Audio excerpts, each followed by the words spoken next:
जैसा कि आप में से कई साथी यह बात जानते हैं कि यूथ कांग्रेस लगातार देश के युवाओं के मुद्दों पर संघर्ष करती है और सिर्फ एजिटेटिव प्रोग्राम नहीं करती है, बल्कि इस देश के युवाओं की समस्याओं के निराकरण के लिए वो एक बात कहते हैं ना कि सिर्फ हंगामा खड़ा करना मेरा मकसद नहीं, मेरी कोशिश है कि ये सूरत बदलनी चाहिए। तो युवाओं की सूरत कैसे बदले, उनकी समस्याओं को कैसे एड्रेस किया जाए, उसके लिए कई तरह का रचनात्मक प्रोग्राम भी करती रहती है। इसी के तहत आप में से कई साथियों ने उसको कवर किया होगा। यंग इंडिया के बोल के तहत देश भर के जो है ऐसे नौजवान जो अपने माध्यम से चीज़ों को समझते हैं, उस पर अपना पक्ष रखते हैं, बोलते हैं, उनको अपने साथ जोड़ने के लिए और युवाओं की एक बुलंद आवाज़ उनको बनाने के लिए यूथ कांग्रेस प्रोग्राम करते रहती है। कोविड में भी यूथ कांग्रेस ने बहुत अच्छा काम किया था।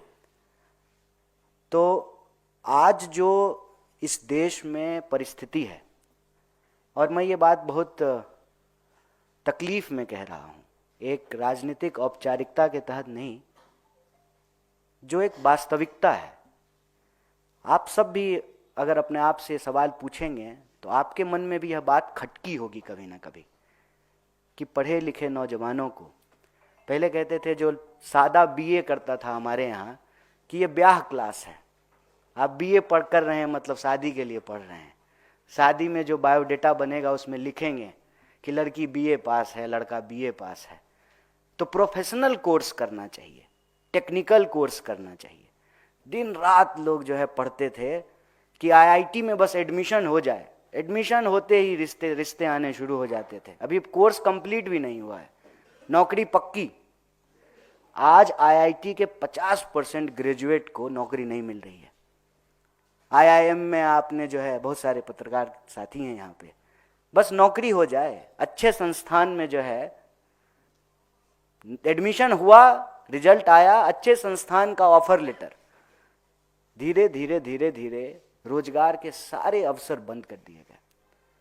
और कोई ऐसा दिन नहीं बीतता है जनाब कि इस देश के किसी कोने में किसी न किसी स्टूडेंट की, यूथ की पीठ फट रही हो पुलिस की लाठी से। गलती क्या है? नौकरी मांग रहा है।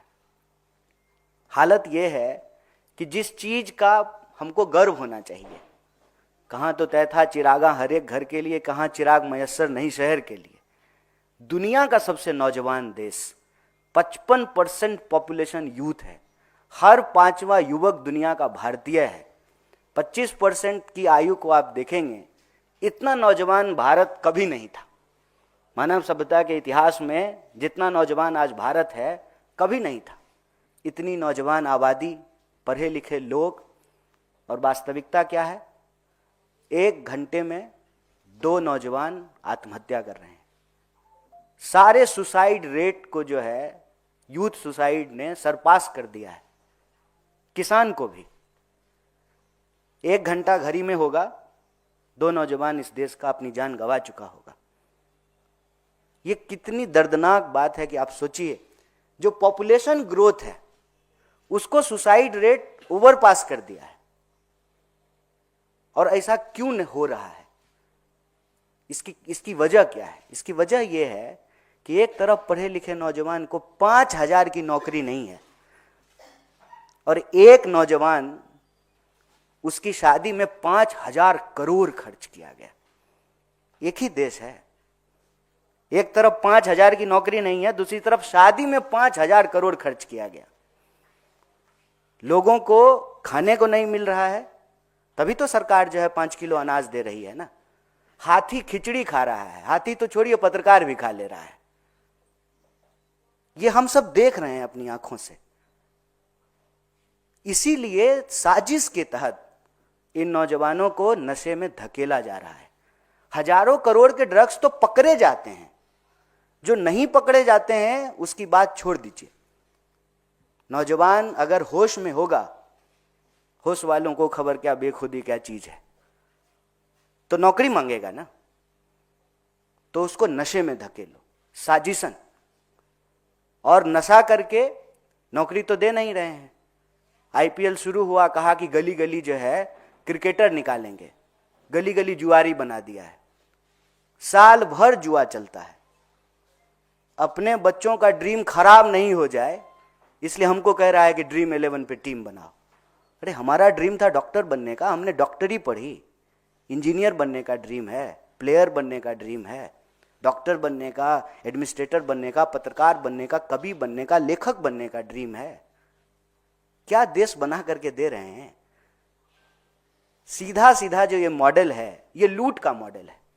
ये बेरोजगारी कोई प्राकृतिक आपदा नहीं है कोविड की तरह, ये मानव के द्वारा क्रिएट किया गया, मानव के खिलाफ सबसे बड़ा अपराध है।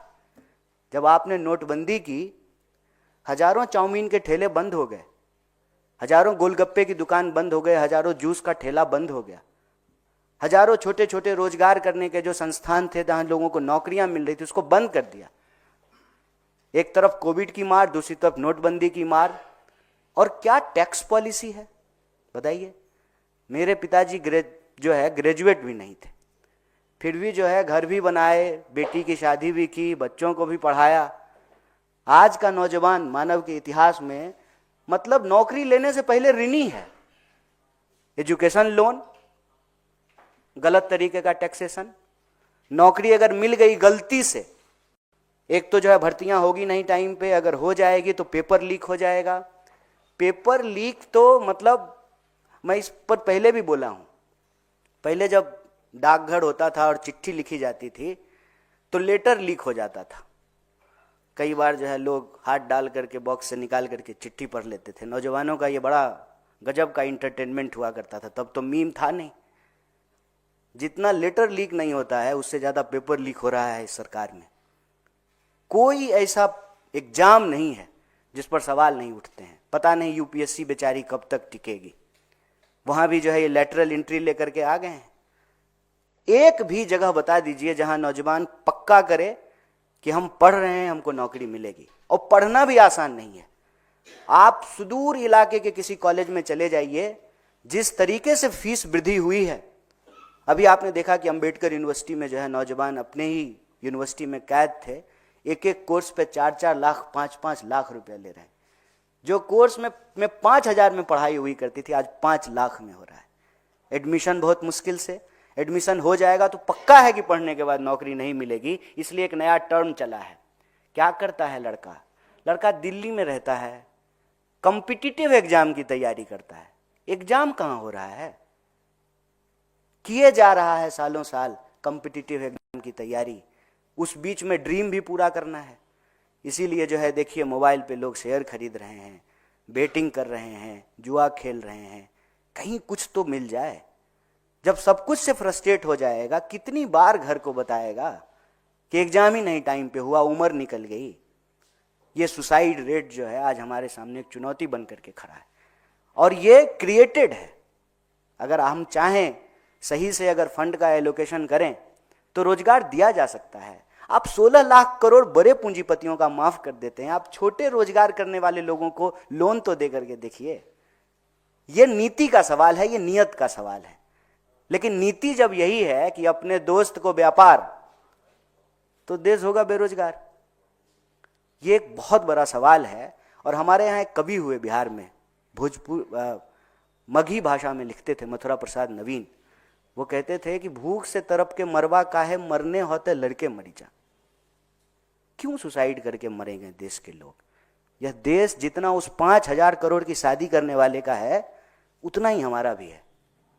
हमारे माँ बाप भी टैक्स भरते हैं, उसके माँ बाप को तो टैक्स की माफी मिलती है, हम तो हर चीज पे टैक्स भर रहे हैं। तो यह देश हमारा है।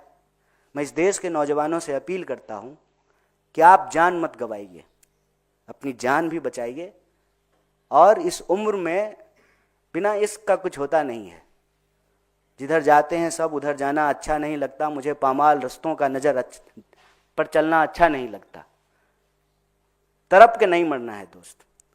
आप जो कर सकते हैं कीजिए। यूथ कांग्रेस खुले दिल से आपको आपकी योग्यता के हिसाब से अपने साथ जोड़ने के लिए प्रतिबद्ध है। आप बोल सकते हैं तो बोलिए, लिख सकते हैं तो लिखिए, प्रदर्शनों में शामिल हो सकते हैं तो शामिल होइए, और कुछ नहीं कर सकते हैं तो अपने आसपास के लोगों को समझाइए। इस देश को बचाने की मुहिम में, युवा शक्ति को बचाने की इस मुहिम में, और यह जो हमारी मांग है, नशा नहीं नौकरी दो, इसके साथ जुड़िए। और हमारे क्रांतिकारी साथी, जोशीले साथी, इनके नेतृत्व में यूथ कांग्रेस आपको आमंत्रित करती है कि आप अपनी कैपेसिटी में, अपनी योग्यता में, अपनी क्षमता में हमारी इस मुहिम से जुड़िए।